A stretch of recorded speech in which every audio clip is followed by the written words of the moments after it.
नमस्कार, आदाब, जय हिंद दोस्तों। स्वागत है आप सभी का आज के मुख्य समाचार में। आगे बढ़ने से पहले हमारे चैनल को लाइक सब्सक्राइब जरूर कर ले और वीडियो को ज़्यादा से ज़्यादा शेयर करें।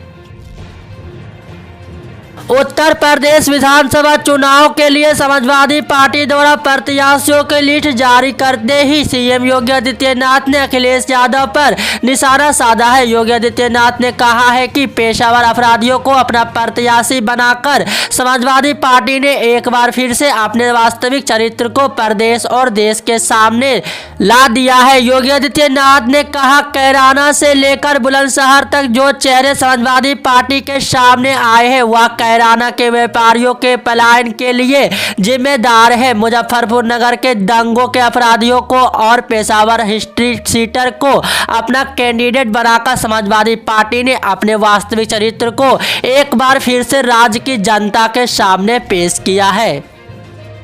हरिद्वार में आयोजित धर्म संसद के दौरान जहरीले बोल उगलने वाले आरोपी यति नरसिंहानंद और जितेंद्र त्यागी को उत्तराखंड पुलिस ने गिरफ्तारी के बाद जेल भेज दिया है। उन दोनों के हरिद्वार की रोशनाबाद जेल में रखा गया है। जितेंद्र त्यागी के खिलाफ आईपीसी की धारा 153, 298 के तहत कार्रवाई की गई है। दूसरे आरोपी यति नरसिंहानंद के खिलाफ आईपीसी की धारा 295 और 509 के तहत गिरफ्तार किया गया है।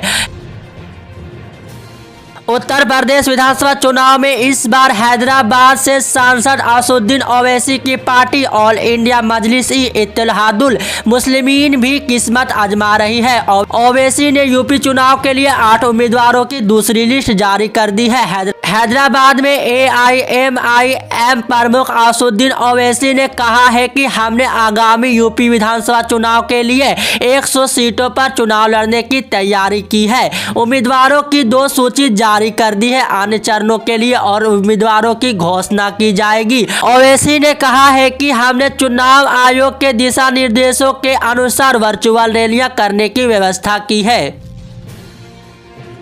पीडीपी अध्यक्ष और जम्मू कश्मीर के पूर्व मुख्यमंत्री महबूबा मुफ्ती ने बीजेपी पर निशाना साधा है। उन्होंने उत्तर प्रदेश चुनाव को लेकर कहा है कि जब ये बाबर और औरंगजेब की बात करते हैं तो इन्हें उत्तर प्रदेश में लोगों को देने और बोलने के लिए कुछ नहीं होता है। अगर होता तो गरीबी नहीं होती, अस्पताल होते, लोगों के पास रोजगार होते, तो कोरोना में लोग अपनों की लाशें गंगा में नहीं बहा रहे होते। महबूबा मुफ्ती ने सोमवार को आम्मू में ट्राइबल यूथ कन्वेंशन में हिस्सा लिया है। इस दौरान उन्होंने कहा, ये हमें याद दिलाते हैं गुजरात दंगा याद करो, 84 के दंगे याद करो। किसी के पीछे यूएपीए, किसी के पीछे ईडी किसी न किसी तरह से तंग करते रहते हैं। पंजाब में 5 जनवरी को प्रधानमंत्री नरेंद्र मोदी की सुरक्षा में चूक के मामले में एक बार फिर बड़ी खबर सामने आ रही है। बताया जा रहा है कि मामले में जांच कमेटी बनाने की मांग करने वाले सुप्रीम कोर्ट के वकीलों को विदेश में लगातार धमकियां मिल रही है। समाचार एजेंसी ANI के मुताबिक सुप्रीम कोर्ट के कई वकीलों को सोमवार को एक बार फिर से अलग अलग अंतर्राष्ट्रीय नंबरों से फोन पर धमकी दी गई है। धमकियां कथित तौर पर सिख फॉर जस्टिस की ओर से दी जा रही है। इस संगठन ने पीएम मोदी की सुरक्षा चूक के बारे में सुप्रीम कोर्ट के न्यायाधीशों को भी धमकियां दी थी। आम आदमी पार्टी के गुजरात के उपाध्यक्ष और लोक गायक विजय सुवाला ने महज 4 महीने के अंदर ही अलविदा कह दिया है और बीजेपी में शामिल हो गए हैं। बीजेपी की सदस्यता लेने के बाद विजय सुवाला ने इसे घर वापसी करार दिया है। उन्होंने कहा है कि मैं अपने घर वापस आया हूं। मेरे घर में सभी लोग बीजेपी को ही मानते हैं। विजय सुवाला को बीजेपी अध्यक्ष CR पाटिल ने बाकायदा भगवा खेस पहनाते हुए उनका पार्टी में स्वागत किया है। गुजरात में दिसंबर 2022 में होने वाले विधानसभा चुनाव से पहले विजय सुवाला का बीजेपी में जाना और आम आदमी पार्टी के लिए बड़ा झटका माना जा रहा है।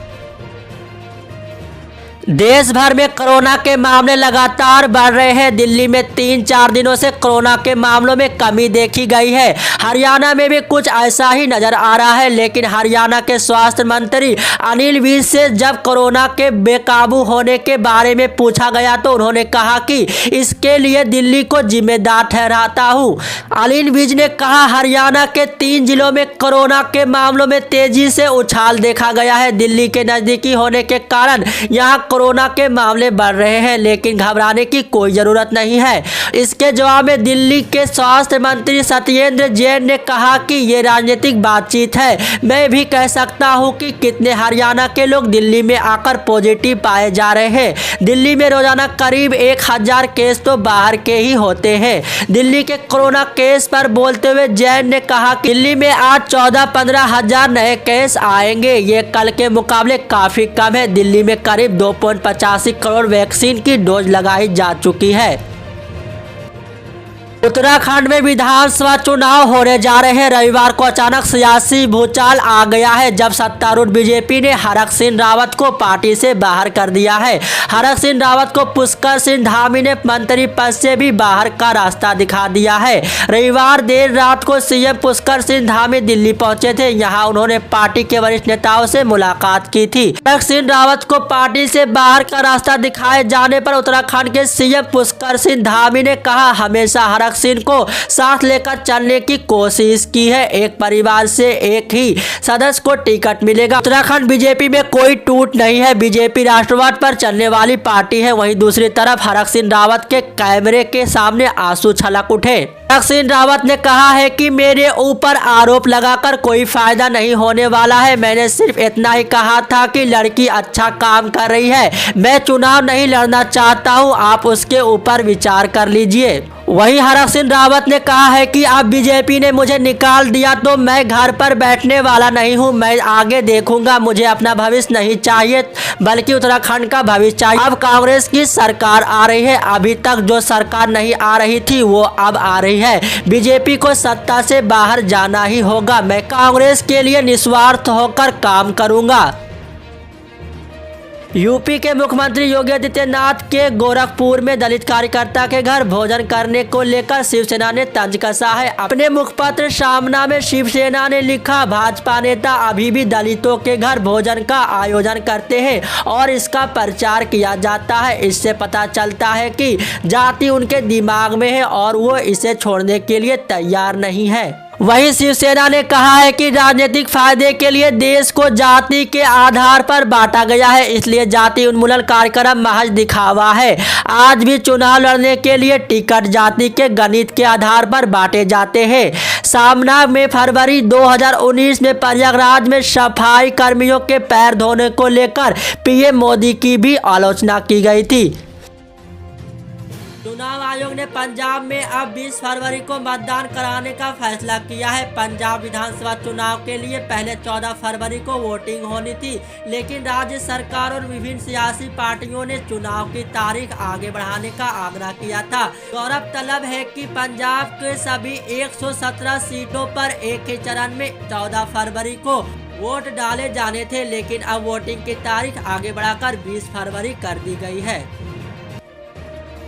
विधानसभा चुनाव को लेकर सपा बसपा समेत भाजपा ने भी उम्मीदवारों की पहली और दूसरी सूची जारी कर दी है। शनिवार को भाजपा द्वारा जारी की गई उम्मीदवारों की सूची पर समाजवादी पार्टी के अध्यक्ष अखिलेश यादव ने सीएम योगी के गोरखपुर शहर से चुनाव लड़ने को लेकर कटाक्ष किया है। उन्होंने कहा है कि भाजपा ने तो योगी को पहले ही उनके घर भेज दिया है।